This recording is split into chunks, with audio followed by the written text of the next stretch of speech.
أعوذ بالله من الشيطان الرجيم بسم الله الرحمن الرحيم Assalamu alaikum wa rahmatullah à toutes et à tous. Donc en travaillant sur ce podcast, en faisant quelques recherches, il y a deux moments de mon adolescence qui sont remontés. Et donc je voudrais commencer par parler de ces deux éléments. Le premier, c'est la mort d'un camarade de l'école. Il s'appelait Raoul, il avait 14 ans. Et il était mort dans un accident de scooter. Donc j'avais 14 ans également. Et sa mort, elle m'avait fait poser pas mal de questions à l'époque. Des questions sur finalement le sens de l'existence, sur le paradis, l'enfer, sur qu'est-ce qui adviendrait de Raoul qui était catholique. Et puis, si c'était moi qui étais mort, par exemple, qu'est-ce que Raoul aurait pensé de moi, musulman, qui suis mort? Se serait-il posé les mêmes questions finalement? Bref, tout ça, ça m'a confronté à la vérité, à la question de la vérité de la religion qu'on embrasse. Et c'est des questions qui m'ont pas mal agité déjà à l'époque. Le deuxième moment de mon adolescence qui est remonté quand je faisais la recherche pour ce podcast, c'est un roman que j'ai dû lire pour l'école d'ailleurs. Un roman qui n'avait pas grand intérêt. Mais il y avait un passage qui m'avait interpellé et qui est resté longtemps gravé dans mon cerveau. Donc il y a le héros, il parle à son ami et il parle de son père. Son père, c'est le mec réglo, métro, boulot, dodo, il a sa petite carrière, il a sa famille, il a sa petite maison de 4 façades en banlieue d'une petite ville tranquillou, quoi. Et donc il parle de son père et il dit si mon père était né dans un carton, il n'en aurait pas encore fait le tour. Et voilà, c'est une petite citation qui paraît anodine, mais qui, moi, m'avait frappé parce que elle est éloquente, en fait. Et elle désigne cette façon qu'on peut avoir, finalement, d'être né dans un moule et de ne jamais s'être posé la question de savoir pourquoi est-ce qu'on est là où on est, pourquoi est-ce qu'on fait ce qu'on fait. Donc, en gros, ce carton-là, c'est quoi? C'est notre héritage. C'est ce qu'on hérite. C'est ce qu'on nous a donné sans que l'on ait vraiment décidé de cela. Ça peut être l'héritage génétique. Hein. On a un ADN avec une taille, une couleur de peau, une couleur de yeux. On a aussi un héritage culturel. On est né dans une société, dans une ville, dans un pays, dans une époque, avec une culture, avec la religion de nos parents, etc. Et tout ça, ça a imprimé sur nous des traces qu'on ne peut pas, comme ça, du jour au lendemain, écarter, quoi. Donc, ça pose quand même la question du choix, en fait. Est-ce qu'on choisit notre culture? Est-ce qu'on choisit notre religion? Dans quelle mesure est-ce qu'on choisit ça? Ou est-ce que, finalement, puisqu'on n'a pas choisi ça quand on était petit, est-ce qu'on doit remettre en question notre héritage? Il suffit de regarder autour de nous, finalement.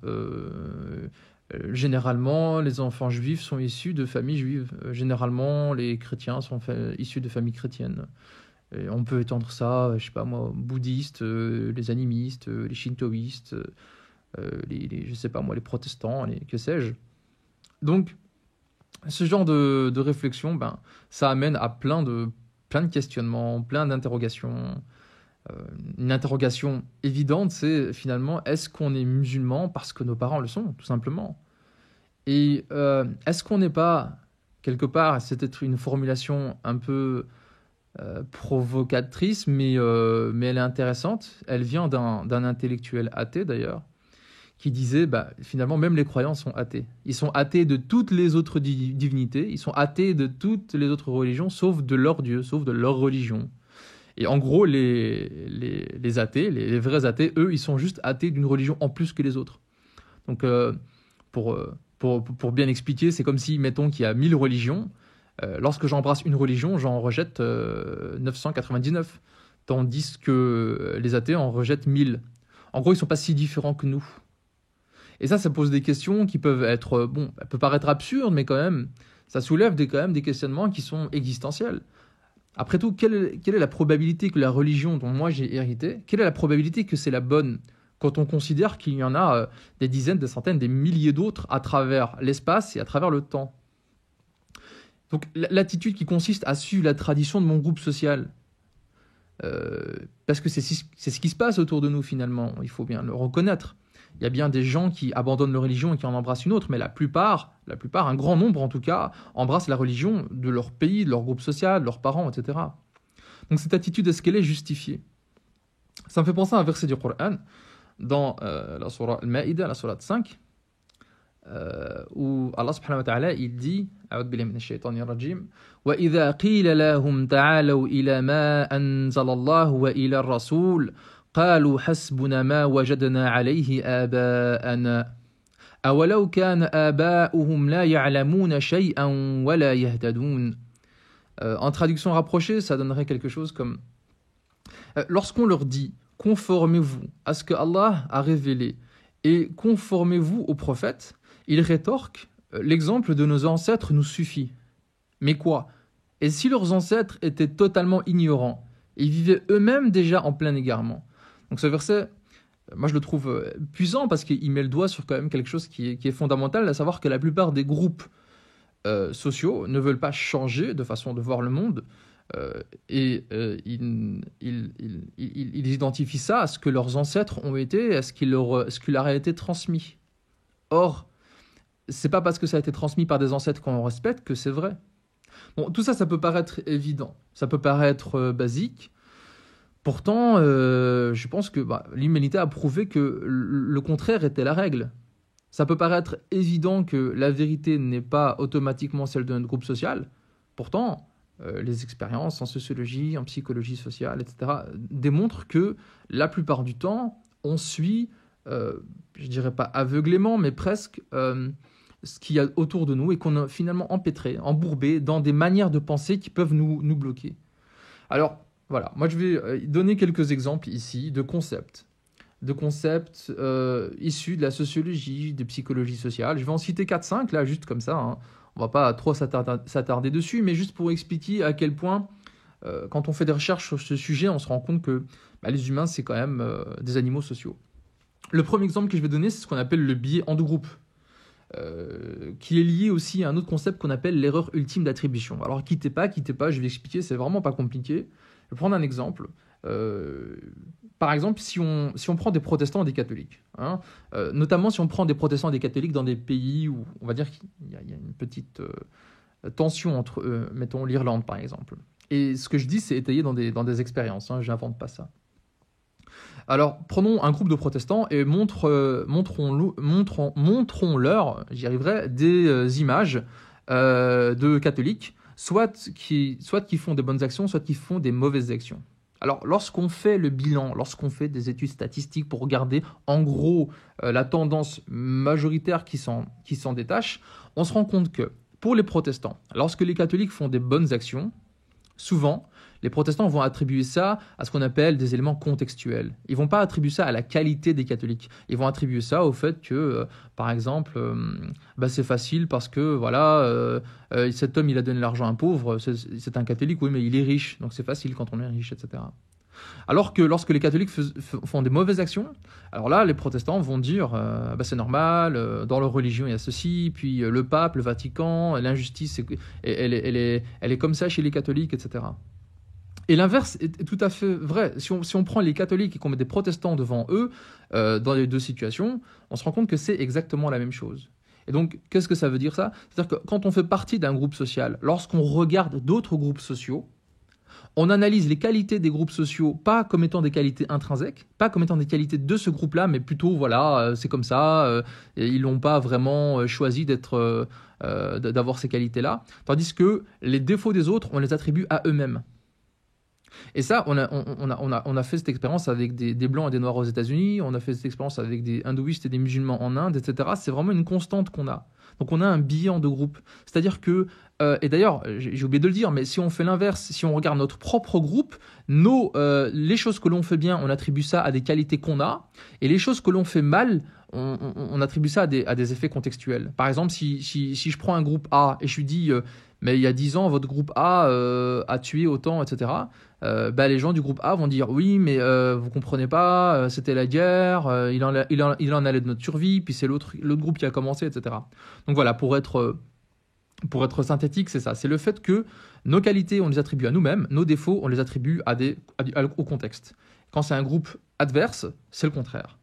Donc pourquoi est-ce que je vous dis tout ça? Parce que bah, c'est quelque chose qui est très, très puissant en nous et on peut quand même assez vite comprendre que lorsqu'on en arrive à parler de religion, etc., bah, ça peut quand même, comment dire, ça peut mettre un grain de sable dans notre raisonnement. Ça peut nous amener à considérer notre religion comme bonne sans avoir un esprit critique par rapport à ça et à considérer que la religion des autres est mauvaise sans avoir un esprit critique par rapport à ça.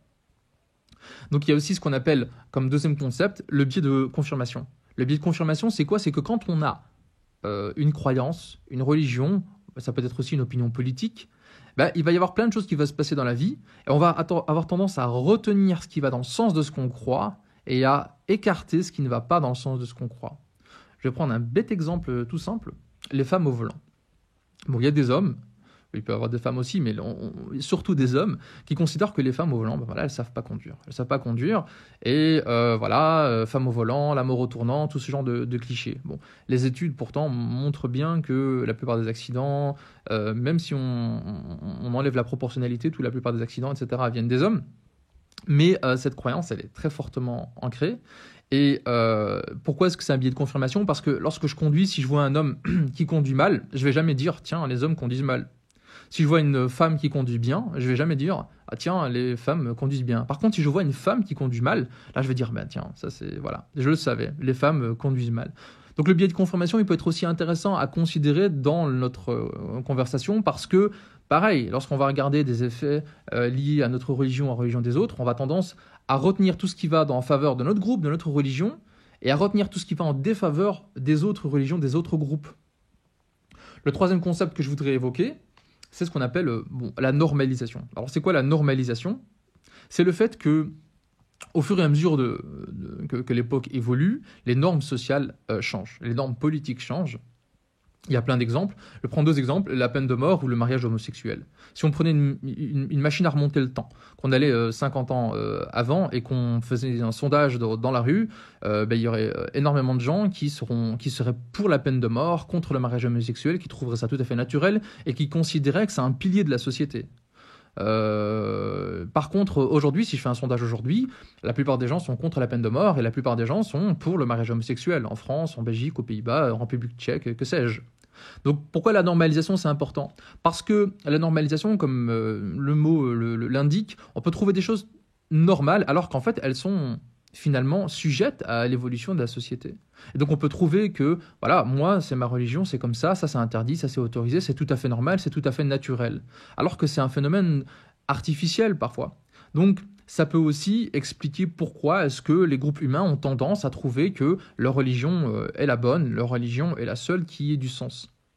Un autre concept, c'est le dernier que je vais évoquer, il y en a d'autres, mais je trouve que voilà, on peut aller droit au but avec cela, c'est un concept en sociologie qu'on appelle en anglais path dependency, qu'on pourrait traduire par la dépendance au sentier.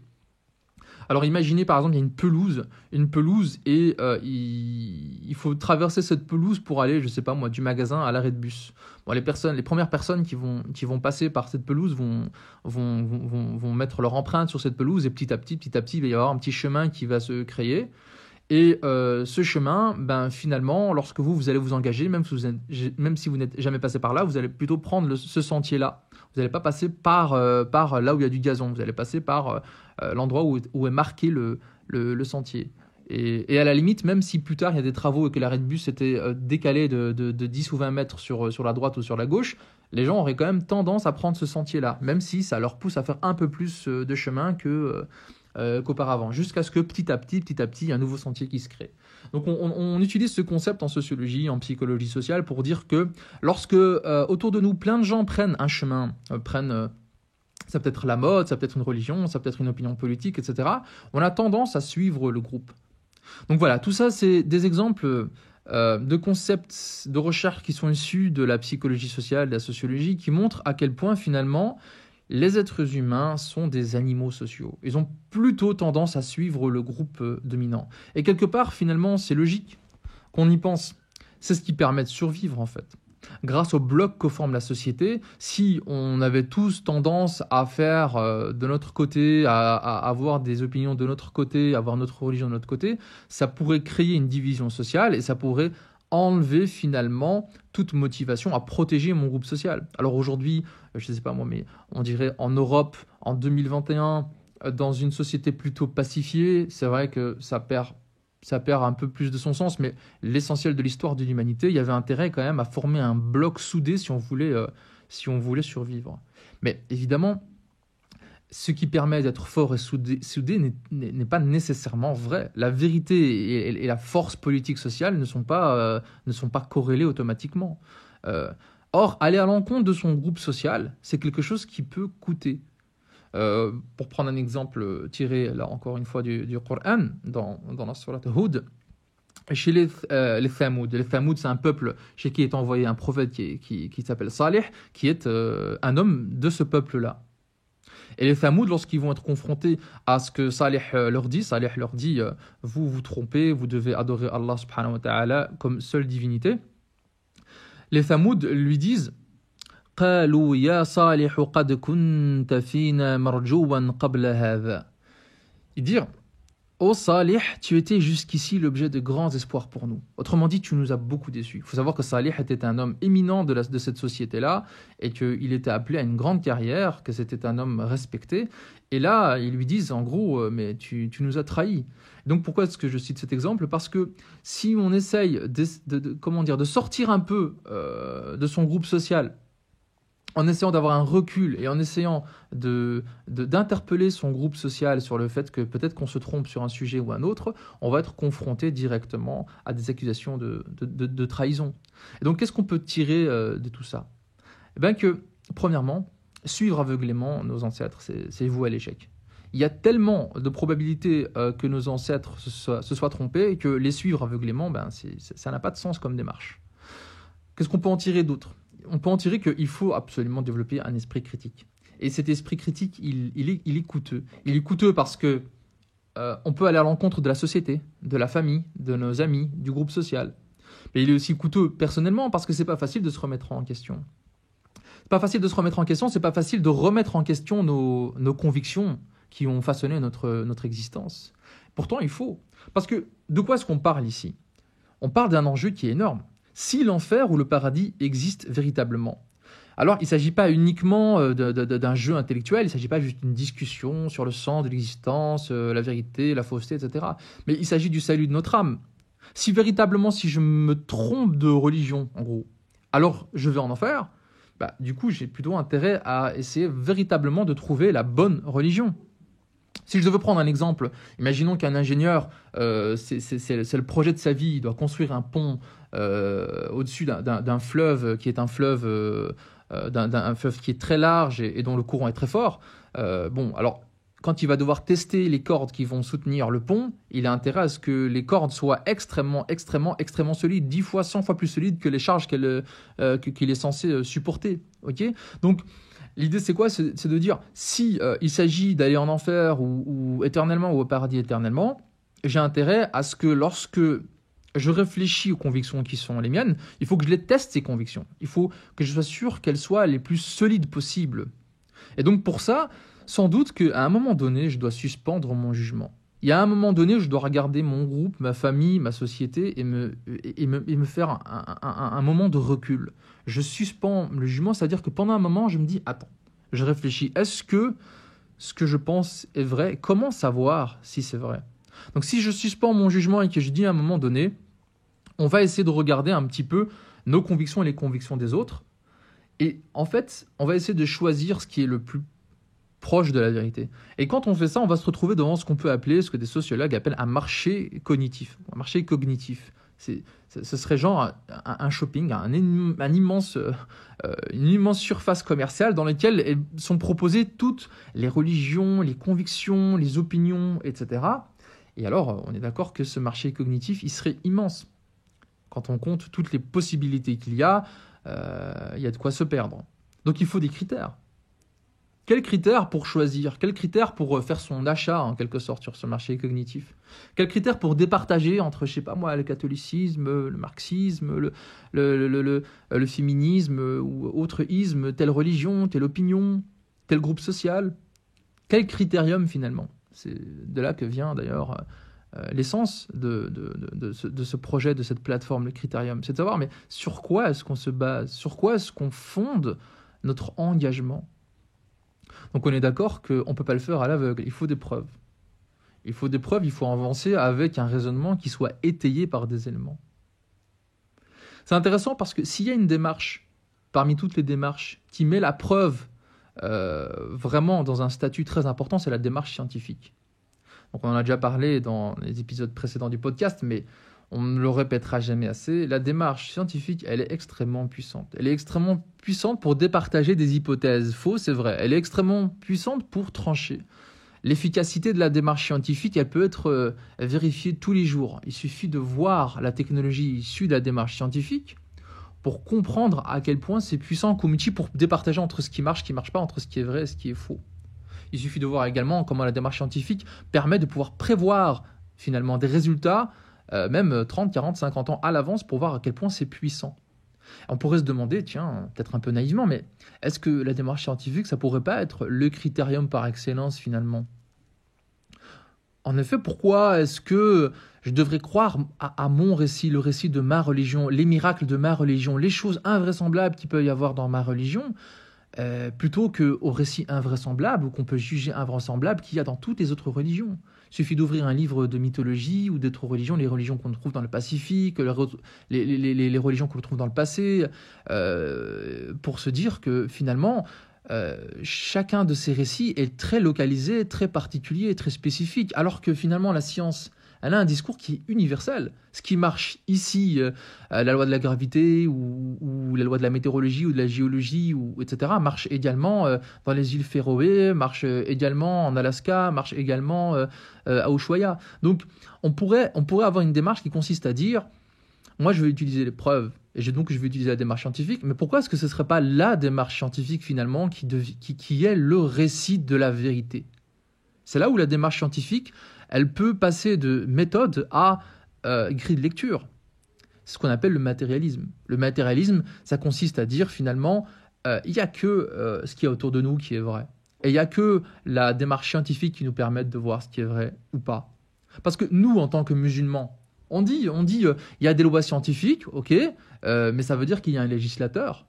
Mais les matérialistes, eux, ils disent qu'on n'a pas besoin d'invoquer un créateur. On n'a pas besoin d'invoquer un dieu omniscient, volontaire, pour expliquer l'univers et les lois scientifiques. Ça me rappelle le dialogue qu'il y a eu entre Laplace, qui est un mathématicien, astronome, et Napoléon. Donc Laplace, il rédige un petit traité de cosmologie qui est un bijou de précision et d'intelligence. Et comme ça se fait beaucoup à l'époque, il le remet au roi ou à l'autorité de l'époque. En l'occurrence, c'est l'empereur, c'est Napoléon. Napoléon lit ce traité, il est complètement séduit, mais il convoque Laplace, il lui dit c'est génial ce que vous avez écrit, mais Dieu n'apparaît nulle part dans votre traité de cosmologie, alors que ça parle de l'univers, etc. Et Laplace répond cette phrase, il dit Dieu, sire, je n'ai pas eu besoin de cette hypothèse. Pourquoi cette phrase est importante ? Parce qu'elle illustre à quel point la méthode qui peut être, la science qui peut être utilisée comme méthode peut devenir une grille de lecture elle-même, peut devenir finalement une espèce de religion elle-même.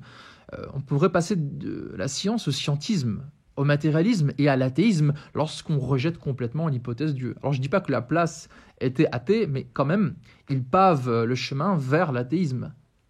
Or, l'athéisme aujourd'hui, on peut être d'accord, je pense, sur ce point, c'est quand même le produit à la mode sur le marché cognitif. Quand on va faire du shopping sur le marché cognitif, celui qui est vraiment à l'avant-plan, le iPhone de nos jours, c'est l'athéisme finalement. Et d'ailleurs, il évolue. On ne peut pas nier qu'il évolue dans le monde occidental. Il suffit de voir certains pays, les Pays-Bas, la France, la République tchèque. J'ai été à Prague il y a un an ou deux, et c'est incroyable de voir le contraste entre la présence d'églises à tous les coins de rue, mais je crois que 80-90% des gens sont complètement athées. Et donc, il y a une évolution de l'athéisme dans le monde occidental, mais il est également dans le monde musulman. Il y a plusieurs rapports qui l'indiquent. Alors, je ne dis pas que c'est un raz-de-marée, mais quand même, c'est une évolution qu'on peut percevoir. Et donc, nous, en tant que musulmans ici, je parle surtout à un public de musulmans qui vit dans le monde occidental, un monde occidental et qui est aussi multiculturel. C'est-à-dire que c'est un monde occidental basé assez fortement sur le matérialisme, mais en plus de ça, il y a énormément de nationalités et de religions diverses. Donc on est confronté à des normes sociales, politiques, juridiques dont on est imbibé, qui peuvent également être la source d'un rejet des valeurs de l'islam. Donc tout ça, ça forme des nouveaux enjeux qui exigent de nous des réponses qui soient appropriées. Il y a des jeunes aujourd'hui qui doutent, des jeunes musulmans qui doutent, qui se posent des questions. Il y a des jeunes qui quittent l'islam ou qui embrassent des versions plus ou moins éloignées des fondements de l'islam. Donc c'est des questions qu'on se pose, c'est des questions que les jeunes se posent, parce que finalement on n'a pas envie d'être cet homme qui est né dans un carton, il n'en a pas encore fait le tour. On veut être des individus qui pensons, qui réfléchissons, qui méditons. Et quand on voit l'évolution qu'il peut y avoir aujourd'hui autour de l'athéisme, autour du rejet de l'islam, etc., il faut comprendre les mécanismes et les réflexions qui mènent à ça. Et c'était un peu le but de ce podcast, en fait. Montrer qu'avec des réflexions issues des sciences sociales, des sciences expérimentales, donc on a vu un petit peu psychologie sociale, sociologie, mais on a vu aussi les exemples liés de la science, on va dire, dure. Donc, avec des réflexions issues de toutes les sciences profanes, les sciences mondaines, on peut être tenté, quand on fait son shopping sur le marché cognitif, d'aller vers l'athéisme. Le but de ce podcast, c'est aussi de essayer de se mettre à la place de l'autre, essayer de voir finalement, tiens, je vais prendre au sérieux l'argument de l'athéisme, je vais prendre au sérieux l'argument de la méthodologie matérialiste, scientiste, et je vais essayer de voir leur argument le plus solide, parce que ça permet du coup, moi, de me construire quelque chose sur lequel je peux méditer et réfléchir. Et lorsque je fais ça, je peux me poser la question de savoir, est-ce que cette méthode de réfléchir est si solide que ça ? Est-ce que l'athéisme et le matérialisme sont basés sur des fondements si puissants que ça ? Alors, vous imaginez bien que ma réponse est non. Je ne pense pas que cette façon de penser est infaillible. Je pense même qu'elle présente plusieurs failles. Mais je trouve qu'il est important de ne pas tomber dans ce qu'on appelle l'homme de paille. C'est-à-dire de ne pas traiter les athées ou de traiter l'Occident avec des slogans et en sélectionnant chez eux uniquement des arguments bidons, et en délaissant ce qui, chez eux, peut semer le doute chez nous. Donc voilà, c'est une série de réflexions qui est issue des articles que j'avais écrits sur le blog, le Critérium, il y a quelques années déjà, et que j'essaye de reprendre pour mener la réflexion un peu plus en avant, pour vous les présenter, et pour essayer ensuite de réfléchir ensemble à ce qui fonde nos engagements. Voilà, je pense que j'ai déjà été assez long, on est presque à 28 minutes. Je pense que le mieux, c'est de traiter les sujets qui découlent de ça dans des épisodes à venir. Je vous invite à aller sur la page Instagram ou Facebook où j'essaie de commencer à publier des éléments complémentaires, supplémentaires pour étayer des propos, pour aller approfondir tel ou tel point. Donc voilà, je sais que certains d'entre vous pourraient se dire que j'ai pas été au bout du sujet, mais ma démarche est la suivante, j'essaye d'apporter des petites briques à un grand édifice, un système de pensée qui est en construction d'ailleurs. Je n'ai pas de réponse à toutes les questions, je pense qu'on doit construire ensemble ce genre de réponses. Et mon but, c'est finalement, petit à petit, chaque dimanche, en publiant un podcast, d'étoffer la réflexion, d'aller un peu plus loin et finalement, d'ici quelques mois, d'ici quelques années, peut-être que ce système paraîtra un peu plus clair. Donc voilà pour aujourd'hui, je vous remercie de votre écoute et je vous dis à très bientôt, Inch'Allah, pour de futurs épisodes. Wassalamu alaikum wa rahmatullah.